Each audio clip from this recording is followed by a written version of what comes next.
Okay, I wanted to walk you through an example of using bubble-to-bubble logic to implement a Boolean function using all of one type of gate plus inverters. All right, so in this case, we're going to use all NANDs. All right, and I'm going to implement this logic function. All right, so the first thing I need to do is to identify the functions that I need. All right, so if I look at this, I can see ultimately at the very end, I'm going to have an input here, an input here, and an input here on a 3-input AND gate. All right, so this is going to be my output. I'm not writing everything down yet because I'm going to have to put bubbles here in a second. All right, so there's the output gate. It's got 3 inputs. Then I see I need this first one. I'm going to mark this in a color, let's call it green. All right, so in this first one, I need an OR because the Boolean connective here is OR. But what I know is that if I'm going to implement the OR function with a NAND gate, I need bubbles on the inputs. Okay, so I'll go ahead and put the bubbles there. And this is taking care of this first term in the green. All right, now let's take a look at the second term that's going to go into the AND gate at the end. All right, that Boolean connective is the implied dot, so that's an AND function. All right, so I put an AND symbol, and then I convert that to a NAND gate by putting a bubble on the output. Okay, so that is the second input. All right, now let's consider this third one. I asked myself, what's the function? The function is OR. So I draw the OR shape distinctive symbol. And if I want to make this with a NAND gate, I put bubbles on the input. Okay, so there's my third one. Okay, so now I have the 3 inputs that are going to go to the AND gate on the output. All right, so the AND gate on the output, I need to add a bubble here because to make an AND gate, an AND function out of a NAND gate, I need a bubble on the output.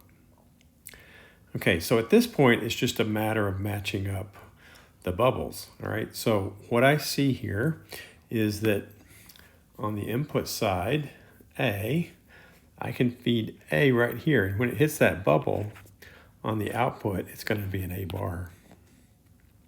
All right, and then C, there's a bubble there. So I need to cancel that bubble. So C gets inverted, that'd be C bar, then it hits the bubble, and on the output it would be just C. All right, so that's how we fix up the input of that first term. Okay, so for the second term in the yellow, okay, I have X, but what I need is X bar. So on the other side of the inverter is X bar, so we're good. And then Y. All right, I tend to not label things that have bubbles on the output. I could though, I could call this X bar ended with Y, but because there's the bubble goes on top. I mean, the inversion goes on top. All right. Now let's consider the last term. I have to cancel the B, cancel that bubble to get B on the output. And then D, if I take that straight to the bubble inverts that, and I get D bar on the output. All right, so I'm getting close. The AND gate, the NAND gate at the output that does the AND function, that has no bubbles on the input. So we just match things up. There's no bubble on that output, so it matches. This one though, there's a bubble I have to cancel before I connect it to here. All right, so you see that step right here, I take this, I apply that to the inverter, and what happens? Well, on the other side of that inverter, the bar goes away, and I get X bar Y. like I would have expected. Okay, so let me move this.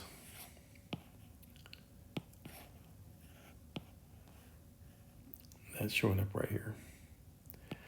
Okay, and then finally, B or D gets connected to here. There's no bubbles needed because everything on the input side of this AND function is no bubbles.